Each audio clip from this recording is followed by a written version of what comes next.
Hello guys. तो आज हम कंप्यूटर सिस्टम के चैप्टर नंबर 1 जो हम अपने कंप्यूटर सिस्टम में पढ़ रहे हैं उसमें हम अपना नेक्स्ट टॉपिक शुरू करेंगे। और जो हमारा नेक्स्ट टॉपिक है उसका नाम है कंप्यूटर मेमोरी।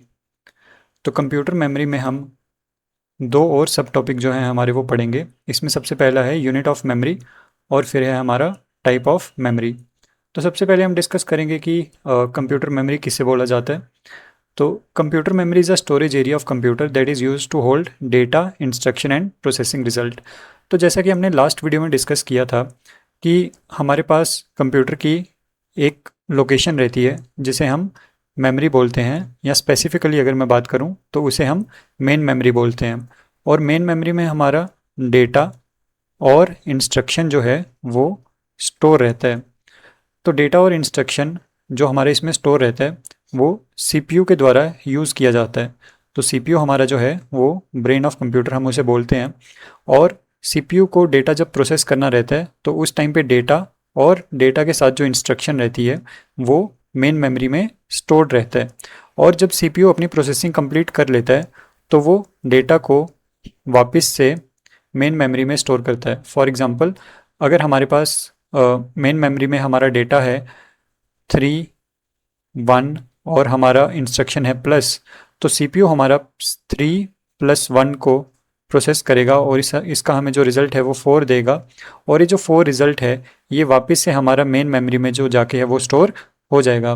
तो यानी हमारा जितना भी डेटा जो है वो सारा का सारा मेन मेमोरी में ही रहता है। जब तक कोई भी डेटा पे कुछ भी काम चल रहा हो या कोई भी प्रोसेसिंग चल रही हो तो वो सारा का सारा सारा डेटा हमारा मेन मेमोरी में रहता है।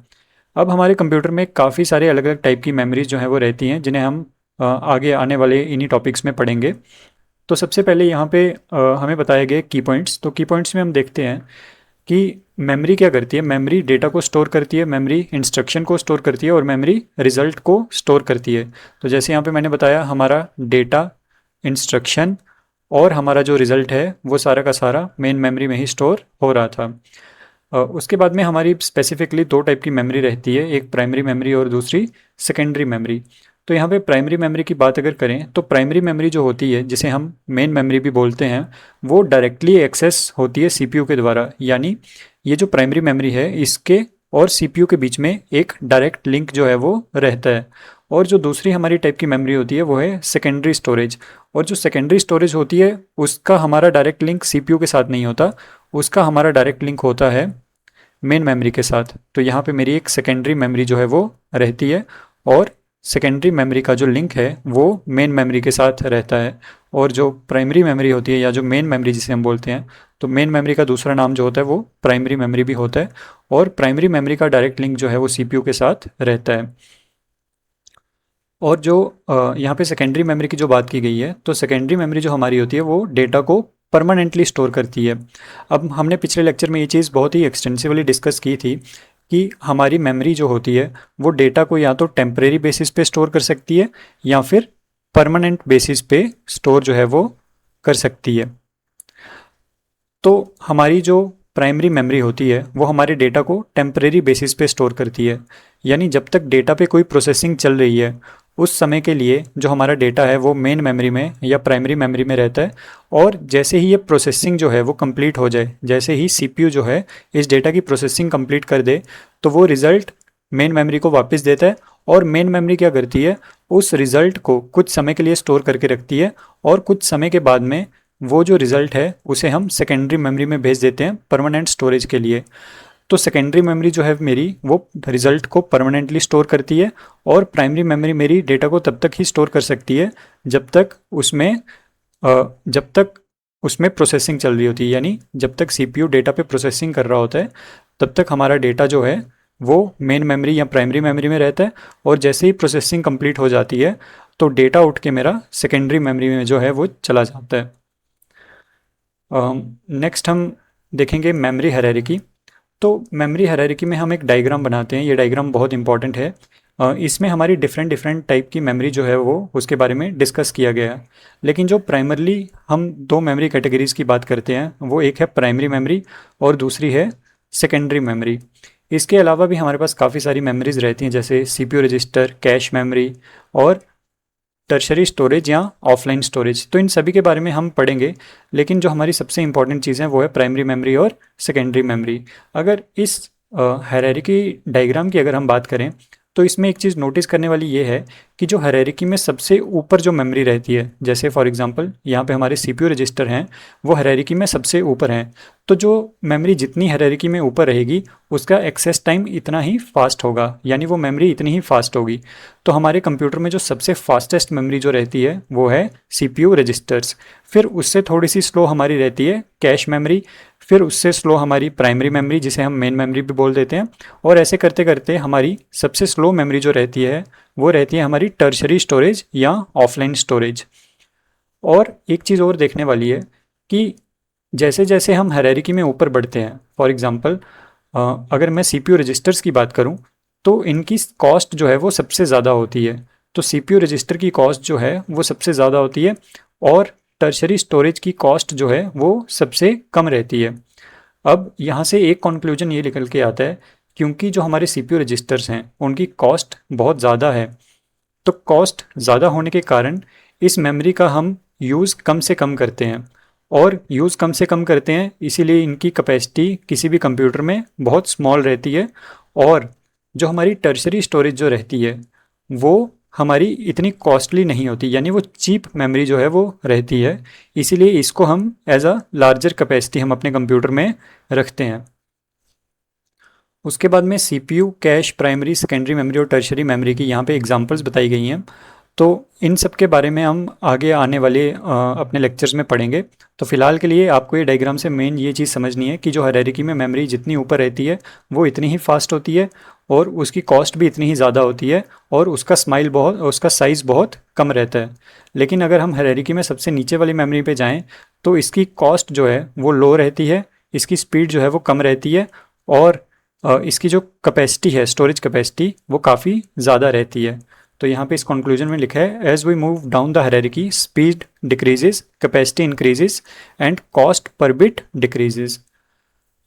नेक्स्ट हम अपने टॉपिक पे चलते हैं जिसका नाम है यूनिट्स ऑफ मेमोरी।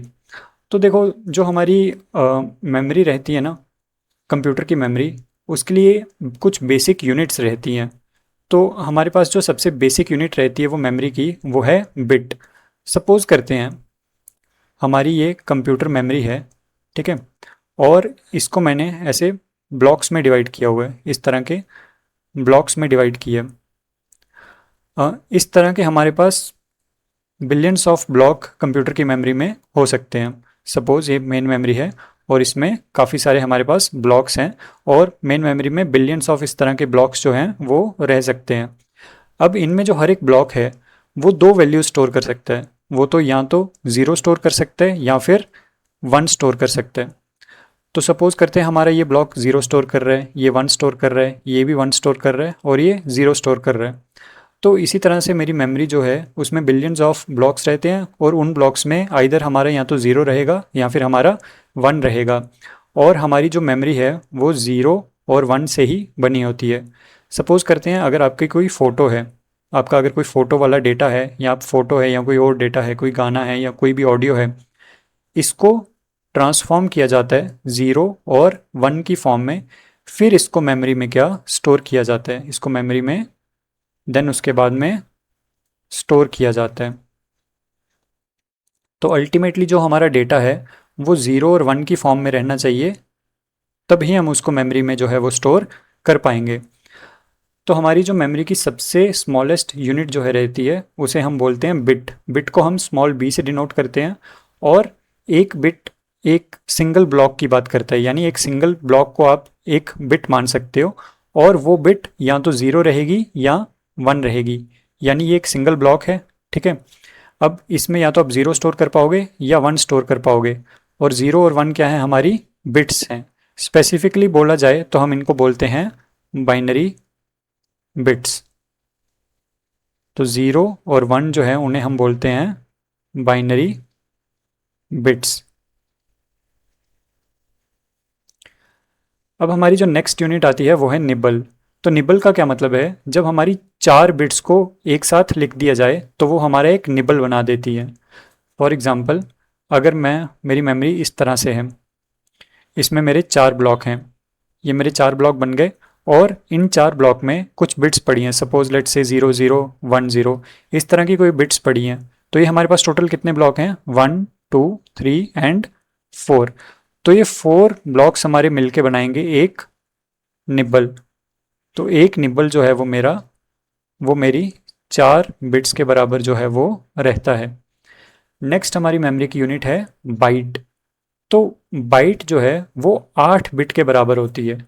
तो अगर मैं फिर से एक बार ब्लॉक बना के अगर आपको दिखाऊं तो मेरी कुछ इस तरह से मेमोरी दिखती है। इसमें मैं 8 ब्लॉक बनाता हूं, ठीक है। और इसमें मैंने 8 ब्लॉक बना दिए और इसमें मैं कुछ बिट्स डाल रहा हूं।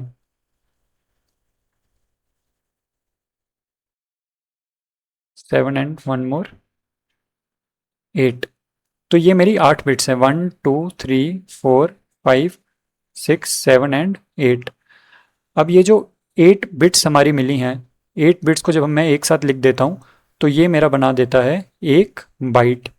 यानी एक बाइट कितने बिट्स के इक्वल है, तो एक बाइट जो है वो मेरी 8 बिट्स के इक्वल है और एक निबल जो है वो मेरा 4 बिट्स के इक्वल है। तो यहाँ पे लिखा है a byte is a basic unit use to represent character, number and symbols. तो इन तीनों यूनिट्स में से जो हमारी सबसे ज़्यादा यूज़ होने वाली यूनिट है उसे हम बोलते हैं बाइट। तो बाइट हमारी जो है वो सबसे ज़्यादा यूज़ होने वाली यूनिट है। तो आप याद रखेंगे कि एक बाइट में हमारे पास 8 बिट्स रहती हैं।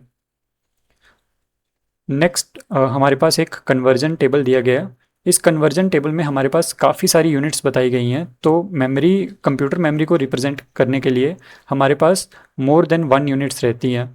फॉर एग्जांपल अगर आप फिज़िक्स में बात करो तो फिज़िक्स में जो हमारी सपोज़ करो अगर लाइट की स्पीड की बात करते हैं तो वो हमारी मीटर पर सेकंड में भी रह सकती है या किलोमीटर पर आवर में भी रह सकती है। इसी तरह से हमारी कंप्यूटर में भी मेमोरी की काफ़ी सारी यूनिट्स रहती हैं। तो जैसे सबसे पहली यूनिट की बात की गई है के बी, 1 KB, फिर 1 MB, 1 GB, 1 TB, PB, EB, ZB and YB। तो इन सभी का मैं आपको एक बार मतलब बता देता हूँ। तो जो मेरी 1 KB होती है, 1 KB यानी 1 किलोबाइट। तो KB का मतलब होता है किलो एंड B का मतलब होता है बाइट। तो 1 किलोबाइट मेरी 1024 बाइट्स के इक्वल होती हैं। अभी हमने पढ़ा कि एक बाइट जो है वो 8 बिट्स के इक्वल होती है। तो अगर हम 1 KB की बात कर रहे हैं तो 1 KB यहाँ पे बोला गया है, 1 KB 1024 बाइट्स के इक्वल हैं, ठीक है। 1 KB जो है वो 1024 बाइट्स के इक्वल हैं। तो अगर हम कैलकुलेट करना चाहें कि 1 KB में 1 KB में हमारी डैश नंबर ऑफ बिट्स हैं तो उसे हम कैलकुलेट कर सकते हैं ये फॉर्मूला यूज़ करके। तो 1 KB में अगर हमारे पास 1024 बाइट्स हैं और हर एक बाइट जो है वो 8 बिट की है, तो मैं इसको अगर 8 से मल्टीप्लाई कर दूंगा तो ये मेरे पास आ जाएगा नंबर ऑफ बिट्स जो कि मेरी 1 KB में प्रेजेंट रहेंगी। नेक्स्ट है हमारा 1 MB। तो 1 MB में हमारे 1024 KB होते हैं। यहाँ पे MB का मतलब है मेगा बाइट, MB का मतलब है मेगा बाइट, ठीक है। हमारी जो नेक्स्ट यूनिट है वो है 1 GB। तो GB का मतलब है गीगा, GIGA, गीगा बाइट, ठीक है। 1 GB में 1024 MB रहते हैं। इसी तरह से 1 TB का मतलब होता है टेरा। तो 1 TB में मेरे 1024 GB रहते हैं। तो यहाँ पे ये जो टेबल बना है इसमें आप देख सकते हो कि जो मेरी नेक्स्ट वाली यूनिट है वो पिछली वाली यूनिट का 1024 टाइम है। फॉर एग्जांपल अगर मैं 1 MB की बात करूं और 1 GB की बात करूं तो 1 GB में मेरा 1024 क्या रहेगा, MB। इसी तरह से मेरा 1 TB में क्या रहेगा, 1024 GB। इसी तरह से मेरा 1 PB में क्या रहेगा, PB का मतलब होता है पेटाबाइट, PB का मतलब होता है पेटाबाइट। EB का मतलब होता है एक्साबाइट। GB का मतलब होता है जीटाबाइट। YB का मतलब होता है योटाबाइट। तो 1 TB और 1 PB, अगर मैं 1 पेटाबाइट की बात करूं तो मेरे 1 पेटाबाइट में 1024 टेराबाइट रहेगा। इसी तरह से ये जो मेरी यूनिट हैं ये चलती जाती हैं और एंड में हम देखते हैं कि हमारा एक योटा बाइट में 1024 जीटा बाइट जो है वो रहेगा। तो ये थी हमारी बेसिक टेबल जिसमें हम क्या करते हैं, जिसको हम यूज़ करके हम कन्वर्जन जो है वो परफॉर्म कर सकते हैं। तो यहाँ पे मैंने आपको एक एग्जांपल के थ्रू समझाने की कोशिश करी है कि अगर मेरा एक बाइट में 8 बिट हैं और मुझे कैलकुलेट करना है कि 1 किलोबाइट में कितने बिट्स रहेंगे। तो अगर मेरा 1 किलोबाइट में 1024 बाइट्स हैं और मुझे निकालना है नंबर ऑफ़ बिट्स, तो मैं इस 1024 बाइट्स को 8 के साथ मल्टीप्लाई कर दूंगा। क्यों करूंगा 8 के साथ मल्टीप्लाई? क्योंकि एक बाइट में मेरे 8 बिट्स रहते हैं, ठीक है। और मुझे निकालना कितना है, कितने बाइट्स में निकालना है? मुझे निकालना है 1024 बाइट्स में कितने नंबर ऑफ़ बिट्स रहेंगे। तो उसके लिए मुझे क्या करना पड़ेगा, मुझे 1024 को मल्टीप्लाई करना पड़ेगा 8 के साथ, तो इतने नंबर ऑफ़ बिट्स जो हैं वो मेरे आएंगे।